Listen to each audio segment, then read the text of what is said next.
ಸ್ವಲ್ಪನೂ ಕಹಿ ಇಲ್ಲದಲೇ ಇರೋ ಥರ ಹಾಗಲಕಾಯಿ ಪಲ್ಯನ ಯಾವ ರೀತಿ ಮಾಡೋದು ಅಂತ ತೋರಿಸ್ಕೊಡ್ತಾ ಇದ್ದೀನಿ. Hi everyone, welcome to home recipes. ವಿಡಿಯೋನ ಎಂಡ್ವರೆಗೂ ನೋಡಿ, ಎಲ್ಲೂ ಕೂಡ ಸ್ಕಿಪ್ ಮಾಡಿಬಿಡಿ. ಈ ಒಂದು ಟಿಪ್ಸ್ ಆ್ಯಂಡ್ ಟ್ರಿಕ್ಸ್ನ ಯೂಸ್ ಮಾಡಿದ್ರೆ ಈಸಿಯಾಗಿ ಹಾಗಲಕಾಯಿ ಪಲ್ಯ ಮಾಡ್ಕೋಬೋದು. ತುಂಬ ರುಚಿಯಾಗಿರುತ್ತೆ. ಮೊದಲನೇಗೆ ಒಂದು ಕುಕ್ಕರ್ನ ಬಿಸಿ ಇಟ್ಕೊಂಡಿದ್ದೀನಿ. ಆದಷ್ಟು ನಾನು ಎಲ್ಲ ರೆಸಿಪೀಸ್ನ ಕುಕ್ಕರ್ನಲ್ಲೇ ತೋರಿಸ್ತಾ ಇದ್ದೀನಿ. ಒಂದು 3 ರಿಂದ 4 ಸ್ಪೂನ್ ಎಣ್ಣೆನ ಬಿಸಿ ಮಾಡಿಕೊಂಡು ಅದಕ್ಕೆ 1 ಸ್ಪೂನಷ್ಟು ಸಾಸಿವೆ, ಸ್ವಲ್ಪ ಕರಿಬೇವು ಹಾಕಿ ಫ್ರೈ ಮಾಡಿಕೊಂಡೆ. ಸಾಸಿವೆ ಸಿಡಿದ ನಂತರ ಅದಕ್ಕೆ 3 ಈರುಳ್ಳಿನ ಸಣ್ಣದಾಗಿ ಕಟ್ ಮಾಡಿ ಹಾಕ್ಕೊತಾ ಇದ್ದೀನಿ. ಈರುಳ್ಳಿ ಬಣ್ಣ ಚೇಂಜ್ ಆಗೋವರೆಗೂ ಫ್ರೈ ಮಾಡ್ಕೊಳ್ಬೇಕಾಗತ್ತೆ. ಸೊ ಕುಕ್ಕರ್ನಲ್ಲಿ ರೆಸಿಪಿನ ತೋರಿಸ್ತಾ ಇರೋಂಥ ರೀಸನ್ನು ಕೆಲ್ಸಕ್ಕೆ ಹೋಗೋರು ಬೇಗ ಆಗಲಿ ಅನ್ನೋ ಒಂದು ರೀಸನ್ಗೋಸ್ಕರ. ಸೊ ಫ್ರೀ ಆಗಿರೋವಂಥವ್ರು ಸೇಮ್ ರೆಸಿಪೀಸ್ನ ನೀವು ಕಡಾಯಿನಲ್ಲಿ ಕೂಡ ಮಾಡ್ಕೋಬೋದು. ಕೆಲ್ಸಕ್ಕೆ ಹೋಗೋವಂಥವ್ರಿಗೆ ಟೈಮ್ ಇರೋದಿಲ್ಲ, ಸಿಕ್ಕುವಂಥ 1-2 ನಿಮಿಷದಲ್ಲಿ ಎಲ್ಲ ಕೆಲಸಗಳನ್ನು ಮಾಡ್ಕೋಬೇಕು. ಹಾಗಾಗಿ ಕುಕ್ಕರ್ನಲ್ಲಿ ಆದರೆ ಸೊ ಎಲ್ಲವನ್ನು ಕೂಡಿಸ್ಬಿಟ್ಟು ಅದು ವಿಷಲ್ ತೊಗೊಳ್ಳೋ ಟೈಮಲ್ಲಿ ಬೇರೆ ಯಾವುದಾದ್ರೂ ಕೆಲಸ ಮಾಡ್ಕೊಳ್ಬೋದು ಅನ್ನೋ ಒಂದು ಆಪ್ಷನ್ ಇರುತ್ತೆ. ಹಾಗಾಗಿ ಆದಷ್ಟು ರೆಸಿಪೀಸ್ನ ನಾನು ಕುಕ್ಕರ್ನಲ್ಲೇ ತೋರಿಸ್ಕೊಡ್ತಾ ಇದ್ದೀನಿ. ಈರುಳ್ಳಿ ಬಣ್ಣ ಬದಲಾಯಿಸಿದ ನಂತರ ಅದಕ್ಕೆ ಟೊಮೊಟೊನ ಹಾಕ್ಕೋತಾ ಇದ್ದೀನಿ. ನಾನಿಲ್ಲಿ ಸ್ವಲ್ಪ ಜಾಸ್ತಿ ಕ್ವಾಂಟಿಟಿನಲ್ಲಿ ಟೊಮೊಟೊನ ಹಾಕ್ಕೋತಾ ಇದ್ದೀನಿ. ಟೊಮೊಟೊ ಬಂದು ಒಂದು 4 ದೊಡ್ಡ ಸೈಜ್ನ ಹುಳಿ ಟೊಮೊಟೊನ ಸಣ್ಣದಾಗಿ ಕಟ್ ಮಾಡಿ ಹಾಕ್ಕೋತಾ ಇದ್ದೀನಿ.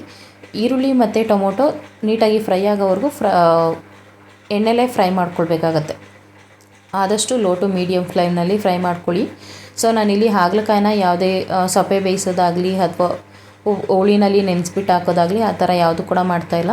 ಸೊ ವಿಡಿಯೋನ ಎಂಡ್ವರೆಗೂ ನೋಡಿ, ಯಾವ ರೀತಿ ಮಾಡ್ತೀನಿ ಪಲ್ಯನ ಅಂತೇಳಿ ತೋರಿಸ್ಕೊಡ್ತೀನಿ. ಹಾಗೆ ಸ್ವಲ್ಪ ಕೂಡ ಕಹಿ ಇರೋದಿಲ್ಲ, ತುಂಬ ಚೆನ್ನಾಗಿರುತ್ತೆ. ಆದರೂ ಚಪಾತಿ ಜೊತೆಗಂತೂ ಬೆಸ್ಟ್ ಕಾಂಬಿನೇಷನ್ ಅಂತ ಹೇಳ್ಬೋದು.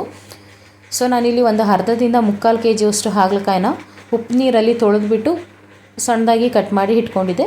ಸೊ ಈರುಳ್ಳಿ ಟೊಮೊಟೊ ಎಲ್ಲ ನೀಟಾಗಿ ಫ್ರೈ ಆದ ನಂತರ ಹೆಚ್ಚಿಟ್ಕೊಂಡಿರುವಂಥ ಹಸಿ ಹಾಗಲಕಾಯಿನ ಹಾಕಿ ನಾನು ಫ್ರೈ ಮಾಡ್ಕೊತಾ ಇದ್ದೀನಿ. ಫ್ರೈ ಮಾಡ್ಕೊಳ್ಳೋದಕ್ಕೆ 1 ಸ್ಪೂನ್ ಅರಿಶಿನ ಮತ್ತು ರುಚಿಗೆ ಎಷ್ಟು ಬೇಕೋ ಅಷ್ಟು ಉಪ್ಪನ್ನ ಹಾಕ್ಕೊತಾ ಇದ್ದೀನಿ.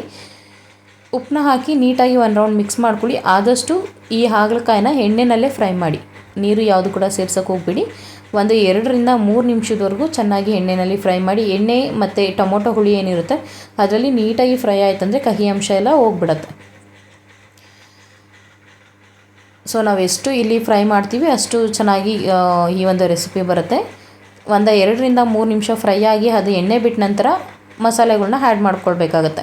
ಸೊ ನಾನಿಲ್ಲಿ 1 ಸ್ಪೂನಷ್ಟು ಗರಂ ಮಸಾಲೆನ ಆ್ಯಡ್ ಮಾಡ್ತಾಯಿದ್ದೀನಿ ಸಣ್ಣ ಸ್ಪೂನಲ್ಲಿ. ಹಾಗೆ ಮನೇಲಿ ಮಾಡಿರುವಂಥ ಸಾಂಬಾರು ಪೌಡರ್ನ ಆ್ಯಡ್ ಮಾಡ್ತಾಯಿದ್ದೀನಿ. ನಾನಿಲ್ಲಿ 1 ರಿಂದ 1.5 ಸ್ಪೂನಷ್ಟು ಸಾಂಬಾರು ಪುಡಿನ ಹಾಕೋತಾ ಇದ್ದೀನಿ. ನೀವು ಸಾಂಬಾರು ಪುಡಿ ಇಲ್ಲ ಅಂತಂದರು 1 ಸ್ಪೂನ್ ಧನಿಯಾ ಪುಡಿ, 1 ಸ್ಪೂನ್ ಖಾರದ ಪುಡಿ ಕೂಡ ಹಾಕ್ಕೋಬೋದು. ಸಾಂಬಾರು ಪುಡಿನ ಹಾಕಿ 1 ರೌಂಡ್ ನೀಟಾಗಿ ಮಿಕ್ಸ್ ಮಾಡಿ. ಮಸಾಲೆ ಏನು ಕೂಡ ಆದಷ್ಟು ಎಣ್ಣೆನಲ್ಲೇ ಫ್ರೈ ಮಾಡಿ, ಹಸಿ ವಾಸನೆ ಹೋಗೋವರೆಗೂ ಎಣ್ಣೆಯಲ್ಲಿ ಫ್ರೈ ಮಾಡಿ. ತದನಂತರ ನೀರನ್ನ ಹಾಕ್ಕೊಳ್ಳಿ. ಯಾವುದೇ ರೆಸಿಪಿ ಆದರೂ ಕೂಡ ಆದಷ್ಟು ಬಿಸಿನೀರನ್ನ ಯೂಸ್ ಮಾಡೋಕ್ಕೆ ಟ್ರೈ ಮಾಡಿ, ರೆಸಿಪಿ ಆವಾಗ ಚೆನ್ನಾಗಿ ಬರುತ್ತೆ. ಸೊ ಮಸಾಲೆ ನಾನು ಸ್ವಲ್ಪ ಎಣ್ಣೆಯಲ್ಲಿ ಫ್ರೈ ಮಾಡಿ ಆದಮೇಲೆ ಬಿಸಿನೀರನ್ನ ನಾನು ಮುಂಚೆನೇ ಕಾಯಿಸಿಟ್ಕೊಂಡಿದ್ದೆ. ಆ ಒಂದು ಬಿಸಿನೀರನ್ನ ಹಾಕಿ 1 ರೌಂಡ್ ನೀಟಾಗಿ ಮಿಕ್ಸ್ ಮಾಡ್ಕೊತಾ ಇದ್ದೀನಿ. ನಾವು ನೋಡ್ಕೋಬೋದು, ಲೈಕ್ ತೆಳ್ಳಗೆ ಬೇಕಂತಂದರೆ ತೆಳ್ಳಗೂ ಕೂಡ ಮಾಡ್ಕೋಬೋದು. ನಾನಿಲ್ಲಿ ಚಪಾತಿ ಜೊತೆಗೆ ಸರ್ವ್ ಮಾಡ್ತಿರೋದ್ರಿಂದ ಚಪಾತಿ ರೊಟ್ಟಿ ಜೊತೆಗೆ ಸ್ವಲ್ಪ ಗಟ್ಟಿ ಪಲ್ಯನ ಮಾಡ್ಕೊತಾ ಇದ್ದೀನಿ. ಹಾಗಾಗಿ ಸ್ವಲ್ಪನೇ ನೀರು ಹಾಕ್ತಾಯಿದ್ದೀನಿ, ಒಂದು ಅರ್ಧ ಗ್ಲಾಸ್ನಷ್ಟು ನೀರು ಹಾಕ್ತಾಯಿದ್ದೀನಿ ಅಷ್ಟೇ. ನೀರನ್ನ ಹಾಕಿ 1 ರೌಂಡ್ ನೀಟಾಗಿ ಮಿಕ್ಸ್ ಮಾಡ್ಕೊಳ್ಳಿ. ಈ ಟೈಮಲ್ಲಿ ನಾವು ಉಪ್ಪನ್ನ ಕೂಡ ಸರಿ ಮಾಡ್ಕೋಬೋದು, ಬೇಕು ಅಂದರೆ ಎಕ್ಸ್ಟ್ರಾ ಆ್ಯಡ್ ಮಾಡ್ಕೊಳ್ಳಿ. ನಾನಿಲ್ಲಿ ಉಪ್ಪು ಕರೆಕ್ಟಾಗಿ ಹಾಕಿದ್ದೆ, ಹಾಗೆ ಮತ್ತೆ ಎಕ್ಸ್ಟ್ರಾ ಏನೂ ಹಾಕಿಲ್ಲ. ಸ್ವಲ್ಪ ಕಾಯಿನ ಬಂದು ಜಾಸ್ತಿ ಕ್ವಾಂಟಿಟಿನಲ್ಲಿ ಹಾಕ್ತಾಯಿದ್ದೀನಿ. ನಾನಿಲ್ಲಿ ಫ್ರೆಶ್ ಕಾಯಿ ತುರಿನ ಹಾಕ್ತಾಯಿದ್ದೀನಿ. ಸೊ ಕಾಯಿ ಇಷ್ಟಪಡೋಲ್ಲ ಅಂದವರು ಸ್ವಲ್ಪ ಹಾಕ್ಕೊಳ್ಬೋದು. ಬಟ್ ಈ ಒಂದು ರೆಸಿಪಿಗೆ ಯಾಕಂದರೆ ಹಾಗಲಕಾಯಿನ ಬಂದು ಹಸಿಯಾಗಿ ಹಾಕ್ತಿರೋದ್ರಿಂದ ಸ್ವಲ್ಪ ಕಹಿ ಅಂಶ ಇರ್ಕೊಳ್ಳುತ್ತೆ. ಹಾಗಾಗಿ ಸ್ವಲ್ಪ ಜಾಸ್ತಿ ಕ್ವಾಂಟಿಟಿನಲ್ಲಿ ನಾನು ಕಾಯಿನ ಆ್ಯಡ್ ಮಾಡ್ತಾಯಿದ್ದೀನಿ. ಕಾಯಿನ ಹಾಕಿ 1 ರೌಂಡು ಮಿಕ್ಸ್ ಮಾಡಿ ಲಿಡ್ನ ಕ್ಲೋಸ್ ಮಾಡಿ 1 ವಿಷಲ್ ತೊಗೊತಂದರೆ ಸಾಕು. ತುಂಬ ಚೆನ್ನಾಗಿರೋವಂಥ ಹಾಗಲಕಾಯಿ ಪಲ್ಯ ರೆಡಿ ಆಗುತ್ತೆ. ಸೊ ಟ್ರಸ್ಟ್ ಮೀ, ಸ್ವಲ್ಪ ಕೂಡ ಕಹಿ ಆಗಿಲ್ಲ, ತುಂಬ ಚೆನ್ನಾಗಿ ಹಾಗಲಕಾಯಿ ಪಲ್ಯ ಬಂದಿತ್ತು. ನೀವು ಒಮ್ಮೆ ನಿಮ್ಮನೇಲಿ ಟ್ರೈ ಮಾಡಿ ಹೇಗೆ ಬಂತು ನನಗೆ ಕಮೆಂಟ್ ಸೆಕ್ಷನಲ್ಲಿ ತಿಳಿಸಿ. ಈ ವಿಡಿಯೋ ಇಷ್ಟ ಆಯಿತು ಅಂದರೆ ಲೈಕ್ ಮಾಡಿ, ಶೇರ್ ಮಾಡಿ, ಫ್ರೆಂಡ್ಸು ಫ್ಯಾಮಿಲಿ ಜೊತೆ ಶೇರ್ ಮಾಡಿ, ಸಪೋರ್ಟ್ ಮಾಡಿ.